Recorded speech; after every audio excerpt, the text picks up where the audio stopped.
इसका एक उदाहरण देते थे। हालांकि मैंने बहुत देखा नहीं, लेकिन मुजफ्फरपुर साथी हैं मल्लाह समाज से, लेकिन उदाहरण वो मल्लाह समाज से देते थे और कहते थे कि हजारों साल से मल्लाह जाति पानी है, क्योंकि पेशे से जुड़ा था, इसलिए मल्लाहों के शरीर पे रोए नहीं होते। तो जाति इस तरह से आपके साइकी को भी, आपके अस्तित्व को भी और आपके व्यक्तित्व को भी प्रभावित करती है। तो इसलिए जब आपने कहा तो कॉलर है, और आज का जो विषय है दलित अस्मिता, प्रतिरोध, सम्मान और न्याय, साहित्य वाली बात उतनी नहीं करेंगे, लेकिन जहां हम हैं एक ऐतिहासिक जगह है, एलएनटी महाविद्यालय, शायद ये बाबा साहब अम्बेडकर विश्वविद्यालय से संबद्ध है, अंगीभूत है उसके साथ। तो इस लिहाज से ये बड़ा ऐतिहासिक जगह है। दो जगह पिछले दिनों में औरंगाबाद गया था, मराठवाड़ा यूनिवर्सिटी का नाम बाबा साहब अम्बेडकर के नाम पर किया गया। मैंने वहां के मित्रों को कहा, हालांकि ये बात काशीराम जी भी कहा करते थे, तो मराठवाड़ा यूनिवर्सिटी का नाम बाबा साहब के नाम पे करने के लिए खून बहे, शहादतें, 50 के करीब लोग मारे गए, लेकिन मुजफ्फरपुर विश्वविद्यालय का नाम बाबा साहब के नाम पर करने में एके विश्वास की भूमिका, लालू प्रसाद जी की भी भूमिका बहुत महत्वपूर्ण है। काशीराम जी कहते थे हमें सत्ता दे दो, हम कई मराठवाड़ा बाबा साहब विश्वविद्यालय बनाकर दिखाएंगे। तो जो प्रतिरोध है, जो इसका आज का विषय है दलित अस्मिता के साथ जुड़ा हुआ, वो प्रतिरोध सत्ता जो गुरुकिल्ली है जिसे बाबा साहब चिन्हांकित करते हैं, तो प्रतिरोध के जरिए हम समानता और न्याय की ओर भी बढ़ते हैं और सत्ता भी अपने हाथ में रखना चाहते हैं। सत्ता जब होगी तो शहादतें नहीं होगी। एके विश्वास में जब नाम रखा तो बहुत सारे यहाँ के जो स्टाफ थे उनको परहेज था नाम लिखने, नाम तो फाइल पर लाने, तो उन्होंने सैलरी रोक दी, कहा था कि मैं सैलरी रोक। थोड़ा सा प्रतिरोध यहाँ वर्चस्ववादी जमात जो है उसके जरिए हुआ था। तो खैर इस लिहाज से एक ऐतिहासिक जगह है। दलित अस्मिता, इन दिनों सर वीरेंद्र यादव नहीं रहे और उनके स्मरण में इसके अलावा कई लोग जो हमारे बीच से चले गए। मैं दो कोट रख रहा हूं। अस्मिता अपने आप में एक परिभाषित शब्दावली के तौर पर हमारे सामने है, लेकिन वीरेंद्र जी कहते हैं कि हिंदी साहित्यकों और बौद्धिकों की सबसे बड़ी दुविधा यह है कि वे पॉलिटिकल हिंदुत्व को तो हराना चाहते हैं, लेकिन वर्णाश्रमी जातिवाद को समस्याग्रस्त किए बिना वे निचले जातिगत सोपान पर अवस्थित दलित व पिछड़ों की प्रतिरोधी एकता को अस्मितावाद के नाम पर खारिज करते हैं। यानी अस्मिता शब्द को ही प्रश्नांकित किया जा सकता है, लेकिन सवर्ण अस्मिता के दमनकारी उभार को राष्ट्रवादी चेतना में समाहित करते हैं। यानी जो ब्राह्मण की अस्मिता है, कायस्थ की अस्मिता है, राजपूत की अस्मिता है और थोड़े वैश्यों की अस्मिता, आजकल उसको कांचायलिया कहते हैं कि वो दोनों कैपिटलिज्म और ब्राह्मणिज्म मिल करके बनता है। इसको आप ज्यादातर ऐसे कहिए, महिलाएं भी वहां अकेली पड़ जाती हैं। हालांकि कभी कभी महिलाओं को भ्रम हो जाता है कि उम्र के और उससे थोड़े बड़े, कि 90 के दशक में जब आरक्षण लागू किया गया तो हमारे जो माँ और दीदी पीढ़ी की बहनें थी, महिलाएं थी, उनके हाथ में एक तख्ती थी कि हमारे पतियों से नौकरी मत छीनो। अब किसने कहा भाई, मतलब वो महिलाएं अपने लिए भी नौकरी नहीं मांग रही। एक तो वो शादी करेंगी कास्ट में और उसके बाद उनको पतियों की चिंता है। यानी जिसकी सुपरमेसी है वो हाई कास्ट हिंदू मेल है, यानी ब्राह्मण, भुनियार, राजपूत, कायस्थ और बनिया भी रख लेते हैं, अशोक गुप्ता जी से माफी मांगते हुए, लेकिन थोड़ा उसको अलग भी करेंगे। हालांकि वो भारत बिहार में भी और कई जगहों पे ओबीसी समूह में आते हैं, तो वहां महिलाएं नहीं है, भ्रम में आती है। लेकिन खैर, तो हाई कास्ट हिंदू मेल, ऊंची जाति के ब्राह्मण पुरुष की जो अस्मिता है वो राष्ट्रवाद हो जाता है, शर्मा जी, वो हिंदूवाद हो जाता है सांस्कृतिक राष्ट्रवादियों की नजर में। और जो दलितों, महिलाओं और वंचितों की अस्मिताएं हैं वो जातिवाद हो जाता है। 90 के बाद हम लोगों ने, मैं एक इंटरव्यू देने गया था, आखिरी इंटरव्यू दिया विश्वविद्यालय में कहीं पढ़ाने के लिए, उसके बाद हमने इंटरव्यू नहीं दिया, पूनम दिवेरा ने भगा दिया विश्वविद्यालय से। तो वहां मुझसे एक सवाल हुआ था, और वो सवाल आमतौर पे कि 90 के बाद जातिवाद बढ़ गया है क्या? गोपाल गुरु बड़े चिंतक हैं, लेफ्टिस्ट चिंतक हैं, दलित चिंतक हैं, तो उनका एक बड़ा अच्छा पीस भी है, why Dalit women speak differently, मतलब दलित महिलाओं को अलग से क्यों बोलना पड़ता है, जैसे सवर्ण महिलाओं को अलग से बोलना पड़ेगा वैसे दलित महिलाओं को भी बोलना पड़ता है। तो उन्होंने मुझसे एक सवाल किया था, वो सबका सवाल है, हम आप 90 के बाद जातिवाद ज्यादा सुनते हैं, यानी जो समता का चक्र है, यानी जो यूजीसी में यदि एक प्रावधान किया जा रहा है कि यदि जाति के आधार पर या धर्म के आधार पर, इवन उसमें ईडब्ल्यूएस भी शामिल है, जिसको मैं ईडब्ल्यूएस नहीं कहता हूं, मैं उसको सवर्ण कोटा कहता हूं। ये पहली बार संविधान का उल्लंघन करते हुए सिर्फ सवर्णों के लिए आरक्षण की व्यवस्था हुई, और जिस दिन उसकी व्यवस्था हो गई उसी दिन से भारत में कोई ओबीसी कोटा लागू नहीं है, क्योंकि वहां का क्रीमी लेयर 8 लाख का है, ईडब्ल्यूएस का, कथित ईडब्ल्यूएस का, और ओबीसी का भी 8 लाख का क्रीमी लेयर है, यानी पूरा का पूरा कोटा जो है, पूरा का पूरा आरक्षण जो है वो आर्थिक आधार पर कर दिया गया। तो खैर, मैं बात कर रहा था कि क्या बात कर रहा था,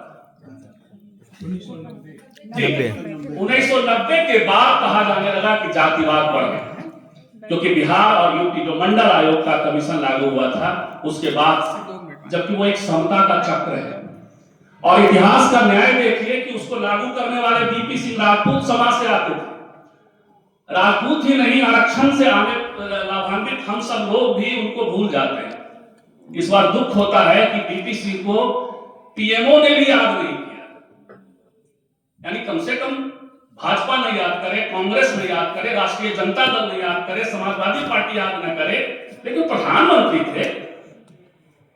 और इतिहास चक्र देखिए कि उसके बाद अर्जुन सिंह ने लागू किया उच्च शिक्षा में आरक्षण, और तीसरा व्यक्ति भी जो ये यूजीसी में अभी ये जो सेल पहले से चला आ रहा था उसको थोड़ा और न्यायिक और थोड़ा प्रभावशाली बनाने की भूमिका का जो अध्यक्ष है वो है दिग्विजय सिंह, वो भी राजपूत जाति से। तो जाति, जो मैं कह रहा हूं, जाति का जो गुंफन है उसके भीतर से जो संघर्ष है, संघर्ष से पहचान होगा अस्मिताओं का, प्रतिरोध, और प्रतिरोध जो है वह सम्मान की मांग करता है। बड़ा चूंकि समय कम है और हम कोई सेल्फ रिस्पेक्ट मूवमेंट की ओर नहीं जाने वाले हैं, लेकिन सम्मान का अर्थ यह होता है कि 6 साल पहले केरल में महात्मा गांधी के नेतृत्व में और लोकल लोगों के नेतृत्व में मंदिर की तरफ के 4 रास्ते खोले जाने का एक संघर्ष दलित कर रहे थे। क्या कह रहे थे, भाई मंदिर में नहीं जाएंगे लेकिन रास्ते पे तो चलने दो। वहां महात्मा गांधी को समझौता करना पड़ा और 3 तरफ के रास्ते फिर भी बंद रहे, एक तरफ का रास्ता दलितों के लिए खोला गया। मंदिर में प्रवेश की बात तो दूर की। क्या आप जानते हैं कि कम्युनिस्ट पार्टी के महासचिव डी राजा की मां ने 90 के दशक में पहली बार चप्पल पहना, और 2025 में भी वहां दलितों ने चप्पल माथे पे रख करके एक आंदोलन किया, क्योंकि सवर्ण इलाके से, जिसमें ओबीसी भी शामिल है, उनके भी इलाके से जो उनकी मां है या उनका परिवार है वो चप्पल पहन के नहीं जा सकता था। तो उनकी मां ने कहा कि मैं सर पे चप्पल तो नहीं रखूंगी, चप्पल ही छोड़ दे। बाद में जब वो दिल्ली और डी राजा जब राज्यसभा सांसद हुआ तो दिल्ली आई, तो ये है। तो उस सम्मान को हासिल करने का जो संघर्ष वो 6 साल में बदल गया। वो महान आंदोलन में बाजप्ता पानी पी करके बाबा साहब ने एक ऐतिहासिक आंदोलन किया 1927 में। चीजें कैसे बदलती हैं।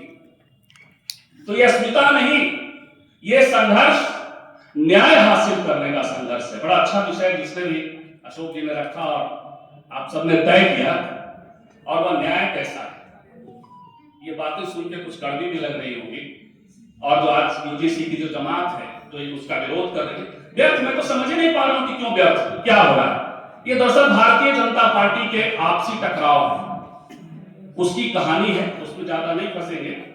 देखिए बाबा साहब क्या कहते हैं, उसके बाद में अपनी बात, चूंकि और लोगों को सुनना है, कुछ बातें कड़वी होती है। भूषण सर अलग ढंग से सोचेंगे, मैं अलग ढंग से सोचता हूं, और सब अलग अलग ढंग से सोचते हैं।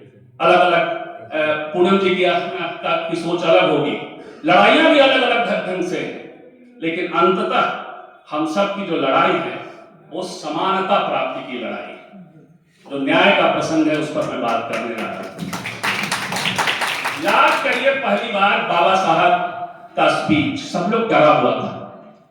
6 नवंबर शायद, या कोई डेट यदि मिक्सअप कर रहा हूं तो उस दिन बाबा साहब जब पहली बार संविधान सभा में बोलने को उठे, और मुस्लिम लीग से उस समय सदस्य थे, बाद में कहानियां अलग है, तो लोगों को लग रहा था, डॉक्टर राजेंद्र प्रसाद भी डरे हुए थे, जवाहरलाल नेहरू भी डरे हुए थे, कि चूंकि बाबा साहब की छवि यह थी कि वो कांग्रेस विरोधी थे, तो कांग्रेस के लोगों ने उनका घर तक जलाया था, उनका प्रेस जलाया था, तो लोग डरे हुए थे कि बाबा साहब क्या बोलने वाले।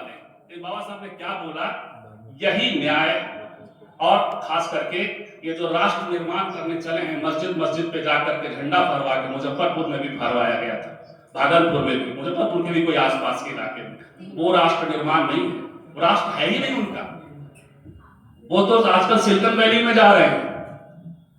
राष्ट्र जिसका है, देश जिसका है, खंडित खंडित राष्ट्र जिसका है, वो सब जब एक राष्ट्र बनता है, वो कहते हैं मैं जानता हूं कि आज हम राजनीतिक, सामाजिक और आर्थिक रूप से विभाजित हैं। बाबा साहब कह रहे हैं संविधान सभा में, हम आपस में लड़ रहे गुटों का समूह हैं, और मैं यहां तक स्वीकार कर सकता हूं कि शायद मैं भी ऐसे ही एक गुट का नेता हूं।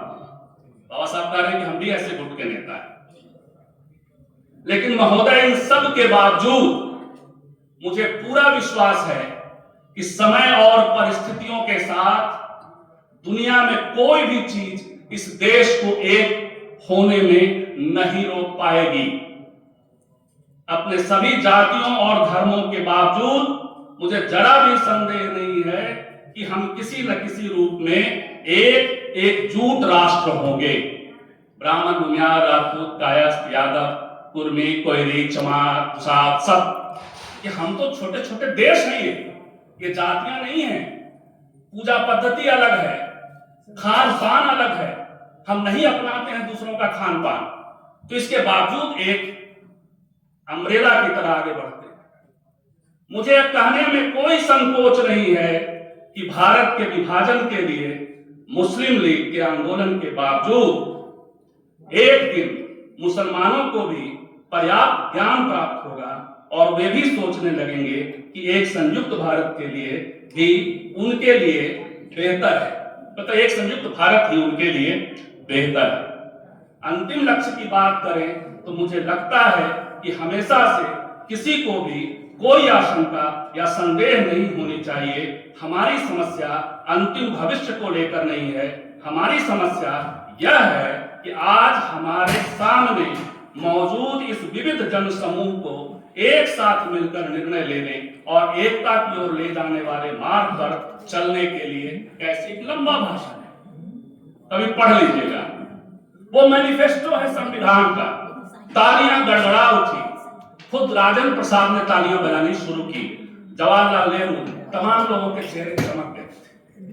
तो ये है न्याय, और वो न्याय संविधान आधारित है। अंतिम बात मैं कहूं कि दलित अस्मिता, जिसको अस्मिता के ब्रैकेट में लोगों ने खारिज करने की कोशिश की, दलितों का जो आंदोलन है, सपना है, वो क्या है? दलित सड़क पर आते हैं, लेकिन किसके लिए आते हैं? जरा याद करिए, न्याय के लिए आते हैं, महिलाओं के लिए आते हैं। जाति क्रम में दलित बहुत नीचे हैं, उनसे ऊपर की कई जातियों के लिए आते हैं।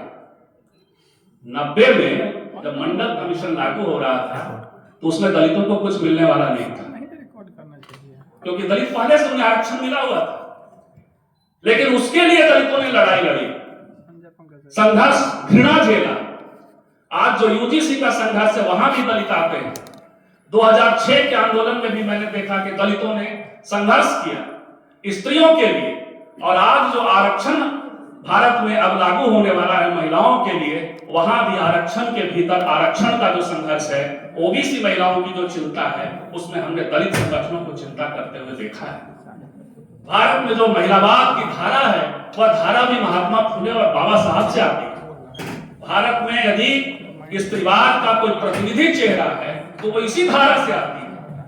तो ये है न्याय, सबके लिए न्याय, और यही ये आंदोलन है, इसकी यही पहचान होनी चाहिए। अस्मिता के नाम पर, अस्मिता टर्म को ही एक अलग तरीके से ले लिया गया, जिसको वीरेंद्र यादव ने प्रश्नांकित किया कि आपकी अस्मिता राष्ट्रवाद, आपकी अस्मिता हिंदूवाद और हमारी अस्मिता जातिवाद। बहुत बहुत धन्यवाद।